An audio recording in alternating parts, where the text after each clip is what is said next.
Assalamualaikum warahmatullahi wabarakatuh. Anak-anakku kelas 5 bertemu lagi dengan Bu Arum di tema 1, subtema 1, pembelajaran ketiga. Pada pembelajaran ketiga kali ini, kita masih mempunyai 3 muatan. Yang pertama yaitu PPKN, yang kedua adalah IPS, dan yang ketiga Bahasa Indonesia.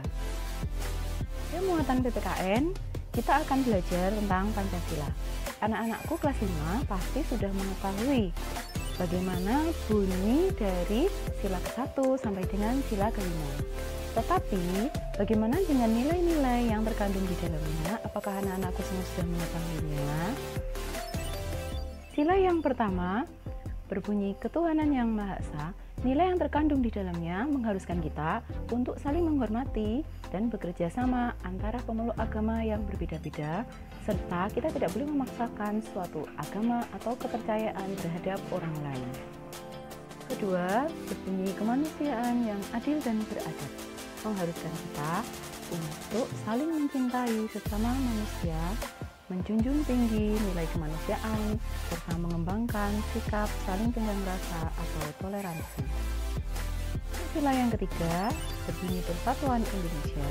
Nilai yang terkandung di dalamnya mengharuskan kita untuk mencintai tanah air, mengembangkan sikap persatuan dan kesatuan, serta rela berkorban demi tanah air kita. Sila yang keempat berbunyi kerakyatan yang dipimpin oleh hikmat kebijaksanaan dalam permusyawaratan atau perwakilan. Nilai yang terkandung di dalamnya mengharuskan kita untuk mengutamakan musyawarah dalam pengambilan suatu keputusan untuk kepentingan bersama, serta mengutamakan kepentingan umum dan tidak memaksakan kehendak kepada orang lain. Sila yang kelima berbunyi keadilan sosial bagi seluruh rakyat Indonesia. Nilai yang terkandung di dalamnya mengharuskan kita untuk bersikap adil, menghargai hak orang lain, bekerja keras, serta menghargai hasil kerja keras orang lain. Demikian tadi pemaparan nilai-nilai yang terkandung dalam setiap sila dari Pancasila. Tugas kalian adalah mencari contoh sikap yang sesuai dengan sila ke-1 sampai dengan sila ke-5 dalam kehidupan sehari-hari. Nah, anak-anakku, kalian tadi telah mempelajari muatan PPKN tentang Pancasila, nilai-nilai yang terkandung pada setiap sila, serta sikap yang sesuai dan tidak sesuai dari sila ke-1 sampai dengan sila ke-5. Sekarang kita akan beralih ke muatan IPS. Pancasila merupakan dasar dari negara kita, yaitu Indonesia. Maka pada muatan IPS kita akan mempelajari kondisi geografis dari negara Indonesia. Secara astronomis, Indonesia terletak pada 6 derajat lintang utara sampai dengan 11 derajat lintang selatan dan 95 derajat bujur timur sampai 141 derajat bujur timur. Sedangkan secara geografis, Indonesia terletak pada di antara 2 benua dan di antara 2 samudra, yaitu benua Asia dan benua Australia, serta di antara Samudra Pasifik dan Samudra Hindia. Untuk lebih jelasnya mengenai kondisi geografis Indonesia, maka simaklah penjelasan pada PowerPoint berikut ini. Kondisi geografis Indonesia. Letak astronomis dan geografis Indonesia.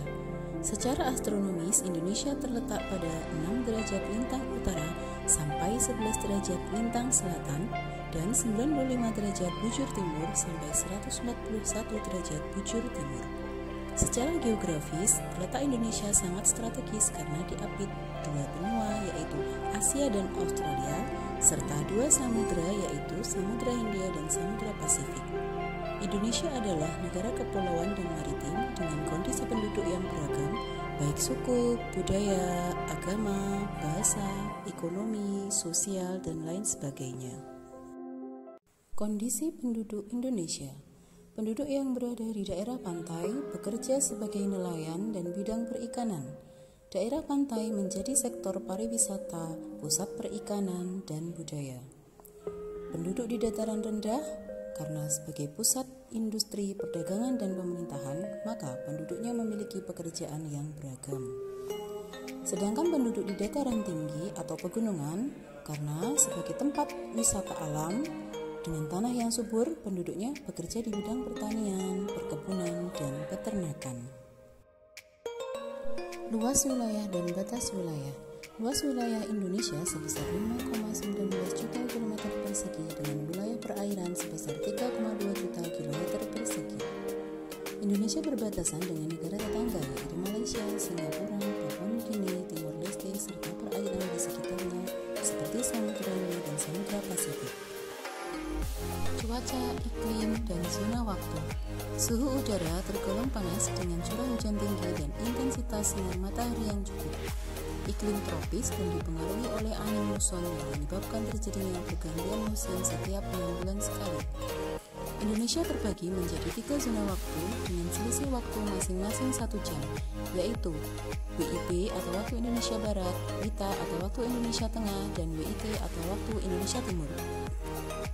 Persebaran flora dan fauna. Tipe Asiatis, sejenis dengan flora fauna di benua Asia. Persebarannya meliputi wilayah Sumatera, Jawa, dan Kalimantan. Tipe peralihan, flora fauna asli Indonesia. Persebarannya meliputi Sulawesi, Bali, Kepulauan Nusa Tenggara. Tipe Australis, sejenis dengan flora fauna di benua Australia. Persebarannya meliputi Papua dan Maluku. Setelah itu, kalian amati peta berikut ini.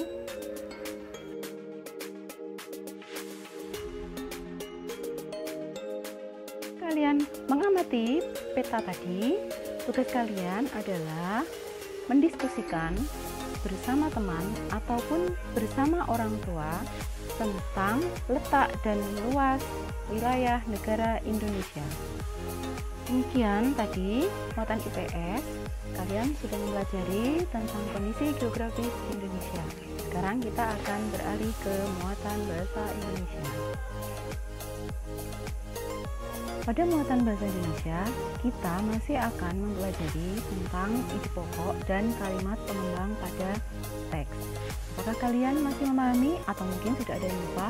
Jika sudah ada yang lupa, maka kalian bisa membuka kembali catatan pada pembelajaran sebelumnya. Kemudian tugas kalian adalah membuat teks singkat tentang wilayah tempat tinggal kalian masing-masing. Setelah itu, jangan lupa kalian harus mencari ide pokok serta kalimat pengembang pada setiap paragrafnya. Nah, anak-anakku kelas 5, hari ini kita telah mempelajari 3 muatan. Pada muatan PPKN, kita telah mempelajari Pancasila, nilai-nilai yang terkandung di dalamnya, sikap yang sesuai dengan setiap sila, serta sikap yang tidak sesuai dengan masing-masing sila. Pada muatan IPS, kita sudah mempelajari tentang kondisi geografis negara kita, yaitu Indonesia. Dan pada muatan bahasa Indonesia, kita masih tetap mempelajari ide pokok dan kalimat pengembang pada sebuah teks. Demikianlah pembelajaran kita pada hari ini, yaitu tema 1, subtema 1, dan pembelajaran ketiga. Semoga anak-anakku semua memahami materi yang saya sampaikan dan dapat mengerjakan tugas dengan lancar. Terima kasih atas perhatian anak-anakku. Mohon maaf atas segala kekurangan. Assalamualaikum warahmatullahi wabarakatuh.